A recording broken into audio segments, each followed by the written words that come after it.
ঘুমকে বলা হয় মৃত্যুর ভাই। মৃত্যুর পরে যেমন একজন মানুষ তার নিথর দেহ পড়ে থাকে, সে আর কথা বলতে পারে না, খানা খাইতে পারে না, হাসতে পারে না, কাঁদতে পারে না, কারো কথার জবাব দিতে পারে না, ঠিক তেমনি ভাবে একজন মানুষ যখন ঘুমিয়ে যায়, তার পাশের ঘরে চুরি হলে, পাশের ঘরে ডাকাতি হলে সে টের পায় না। এরকম অনেক মানুষ আছে। একটু ঘুম যদি একটু গভীর হয়, ঘুম যদি হালকা না হয়, একটু গভীর ঘুম হয়, তাহলে তার পাশ থেকে যদি একজন মানুষ উঠে যায়, তাকে যদি এক বিছানা থেকে আরেক বিছানায় শোয়ানো হয়, এক জায়গা থেকে আরেক জায়গায় নেওয়া হয়, অনেক সময় মানুষ টের পায় না, ঠিক কিনা? তো এই ঘুমটাও হলো এক ধরনের মৃত্যু। আল্লাহ ঘুমকে এক ধরনের মৃত্যু বলে উল্লেখ করেছেন। আমরা ঘুমের মাধ্যমে মৃত্যুকে স্মরণ করতে পারি এবং এই ঘুমের মাধ্যমেই আমরা মৃত্যুর পূর্ব প্রস্তুতি আমরা গ্রহণ করতে পারি। সেই বিষয়টি আজকের ইনশাল্লাহ আমরা বিশদভাবে আলোচনার চেষ্টা করব। দেখেন, আল্লাহ সুবহানাহু ওয়া তাআলা নিজেই বলেছেন, সূরা জুমার পড়েন, সূরা জুমারের 40 নম্বর আয়াত পড়বেন। দেখেন আল্লাহ রাব্বুল আলামিন কি বলছেন। আউযু বিল্লাহি মিনাশ শাইতানির রাজীম।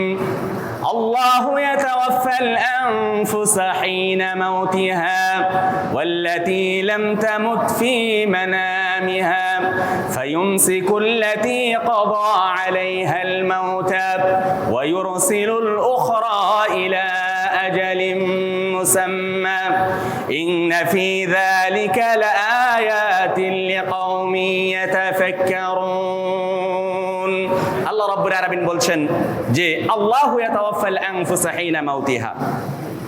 আল্লাহ রাব্বুল আলামিন ইয়াতাওয়াফা, তিনি কবজ করেন, তিনি তোমাদের জান বের করে নেন। আনফুসা, তোমাদের, হিনা মাউতিহা, যখন তোমরা মৃত্যুবরণ করো।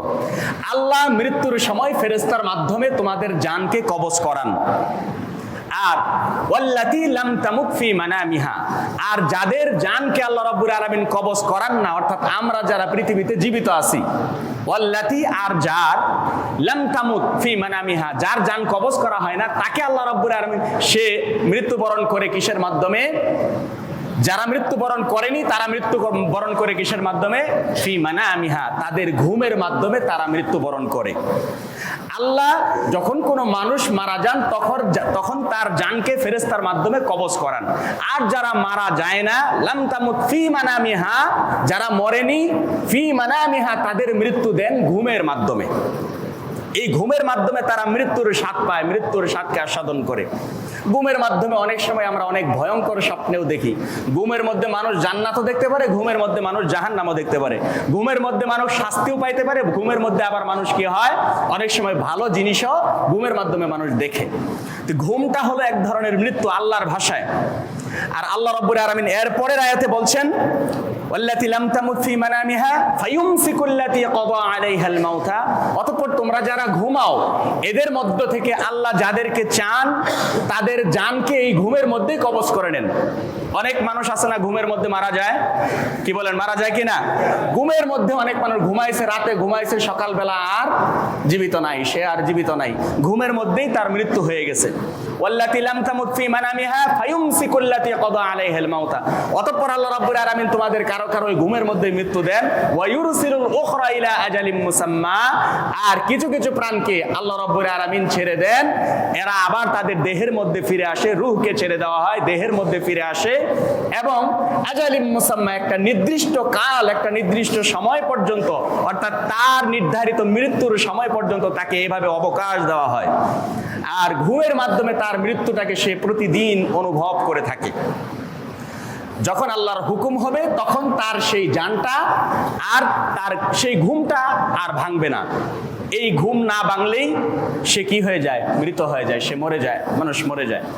একই কথা আল্লাহ রাব্বুল আলামিন সূরায়ে আল্লাহ আবার বলছেন, ইন্না ফি যালিকা লাআয়াতিন লিকাউমিন ইয়াতাফাক্কারুন, এই যে ঘটনা প্রবাহটি, তোমাদের ঘুমের মধ্যে কারো মৃত্যু হয়, কাউকে আবার এই ঘুমের মধ্য থেকে জীবন্ত করি, এই ঘটনার মাধ্যমে ঘুমানো এবং ঘুম থেকে জাগ্রত করার মধ্যে তোমাদের যারা উপদেশ গ্রহণকারী, যারা চিন্তাশীল, যারা ফিকির করে, আল্লাহকে নিয়ে যারা ভাবে, মৃত্যুকে নিয়ে যারা ভাবে, পরকালকে নিয়ে যারা ভাবে, তাদের জন্য এই ঘটনার মধ্যে, চিন্তাশীলদের মধ্যে এটার মধ্যে শিক্ষণীয় বিষয় রয়েছে। ঘুম যে একটা মৃত্যু, এটা নবী সাল্লাল্লাহু আলাইহি ওয়াসাল্লামের কথার মধ্যেও ফুটে উঠেছে। নবী সাল্লাল্লাহু আলাইহি ওয়াসাল্লাম একবার সফরে ছিলেন, নবী সাল্লাল্লাহু আলাইহি ওয়াসাল্লাম সফরে ছিলেন। কানা রাসূলুল্লাহ সাল্লাল্লাহু আলাইহি ওয়াসাল্লাম ফি সাফারি, নবী সাল্লাল্লাহু আলাইহি ওয়াসাল্লাম একটা সফরের মধ্যে ছিলেন। এরপরে সাহাবী বর্ণনা করছেন যে আমরা তখন ঘুমিয়েছিলাম এবং সূর্য উদিত হয়ে গেল। সূর্য উদিত হয়ে গেল অর্থাৎ ফজরের নামাজ টাইম মতো, সূর্য ওঠার আগে ফজরের নামাজটা সেই দিন তারা পড়তে পারেননি।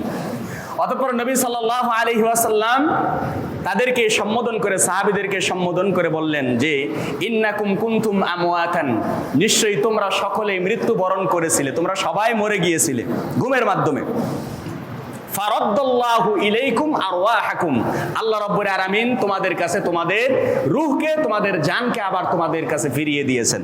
তোমরা ঘুমের মাধ্যমে তোমরা সকলে মরে গিয়েছিলা। ঘুম যদি মৃত্যু হয়ে থাকে, ঘুম যদি মৃত্যু হয়, প্রতিদিনই তো এই মৃত্যু আমরা বরণ করি, ঠিক কিনা? কি বলেন, ঘুমাই কিনা? আমরা প্রতিদিনই আমরা ঘুমাই। তাহলে এখন আপনাকে যদি একজনে এসে বলে যে 10 মিনিট সময় আছে তোমার হাতে, 10 মিনিট পরে তোমার জান কবজ করা হবে। ধরেন আজ মালাকুল মাউত ফেরেশতা এসে আপনাকে বলল তোমাকে 1 ঘন্টা সময় দেওয়া হলো বা তোমাকে 10 মিনিট আধা ঘন্টা সময় দেওয়া হলো, যা করার করে নাও, এরপরে তোমার জান কবজ করা হবে, তোমার দুনিয়ার জীবন খতম, দুনিয়ার জীবন শেষ। তাহলে আমরা কি করব? তাহলে কি করব? আমার যত পাওনাদার আছে, যার কাছে যত অন্যায় করেছি, যা যা অন্যায় করেছি, একবারে তওবা তিল্লা পরে একেবারে সম্পূর্ণ ভালো মানুষ হয়ে যাব, ঠিক কিনা? হ্যাঁ, যার কাছে যত পাওনাদার আছে, আমার যত মানুষের হক, বান্দার হক, যা কিছু নষ্ট করেছি সব কিছু ঠিকঠাক করে নেওয়ার চেষ্টা করব। তাহলে এই যে ঘুমের মাধ্যমে আমরা প্রতিদিন মরছি, এই ঘুমের সময় সারা দিন আমরা যে সমস্ত কর্মগুলি করি, মানুষকে কষ্ট দেই, মানুষের সঙ্গে আচার ব্যবহার খারাপ করি, মানুষকে গালমন্দ করি, মানুষের গীবত করি, পরনিন্দা করি, হারাম খাই, যা কিছু করি, রাতের বেলা ঘুমানোর পূর্বে যদি আমরা এটা একটু চিন্তা করি যে আমি মরতে যাইতেছি, আমি মরতেছি, এখন আমার সেই কাজগুলির ব্যাপারে আল্লাহর কাছে তওবা করা দরকার। সারাদিন কর্মব্যস্ততার কারণে বা মনে ছিল না, আমি নামাজটা আদায় করতে পারি নাই, এখন আমার নামাজটা আদায় করে নেওয়া উচিত ঘুমানোর পূর্বে। এই জিনিসগুলি যদি আমরা চিন্তা করি, এটি কি আমাদের জীবনের জন্য ভালো হবে না? এবং এটাকে আমাদের করা উচিত কিনা বলেন? উচিত কিনা? সারাদিন আমি কি কি কর্ম করলাম, কোন মানুষের কোন হকটা নষ্ট করলাম, আল্লাহর কোন হকটা নষ্ট করেছি। ধরেন নামাজ আদায় করে নেই, কর্মব্যস্ত ছিলাম, এরপরে কি ছিলাম না, মনে ছিল না, নামাজ আদায় করে নেই, মানুষকে কটু কথা বলেছি, মন্দ কথা বলেছি, গালমন্দ করেছি, মারধর করেছি, মানুষের হক নষ্ট করেছি। এখন তো যোগাযোগ ব্যবস্থা এত সুন্দর, মাশাআল্লাহ, প্রত্যেকের নাম্বার, সবার মোবাইলের মধ্যে একজন আরেকজনের নাম্বার আছে, ঠিক কিনা? নাম্বার আছে। আপনি একটা অফিসের বস, অফিসে আপনার যত কর্মী আছে, সমস্ত কর্মীর নাম্বারই কিন্তু আপনার কাছে আছে। সারাদিন যাদের সঙ্গে চলাফেরা করেন, প্রায় মানুষের নাম্বারই আমাদের কাছে থাকে। রাতের বেলা যখন ঘুমাইতে যাইবেন, মরতে যাইবেন, ঘুম যেহেতু মৃত্যু, মরতে যাবেন, মরার আগে 1 মিনিট যদি ফোন দিয়া বলেন, ভাই তোমাকে গালি দিয়েছি, আমার এখন কষ্ট লাগছে, আমি বুঝতে পারছি, তুমি দয়া করে আমাকে মাফ করে দাও, এই যে 2টা কথা, 4টা কথা, এটাই তো আপনার জীবনকে সুন্দর করে দিতে পারে, ঠিক কিনা? এটা বললে কি আমরা বলতে পারি না? চাইলেই কিন্তু আমরা করতে পারি। নিজের হিসাবটা যদি আমরা নিজে প্রতিদিন নিতে পারি, তাহলেই বোঝা যাবে যে আমরা মৃত্যুকে স্মরণ করি, মৃত্যুকে ভয় করি, আল্লাহকে ভয় করি, আল্লাহর আযাবকে, তার জাহান্নামকে আমরা ভয় করি।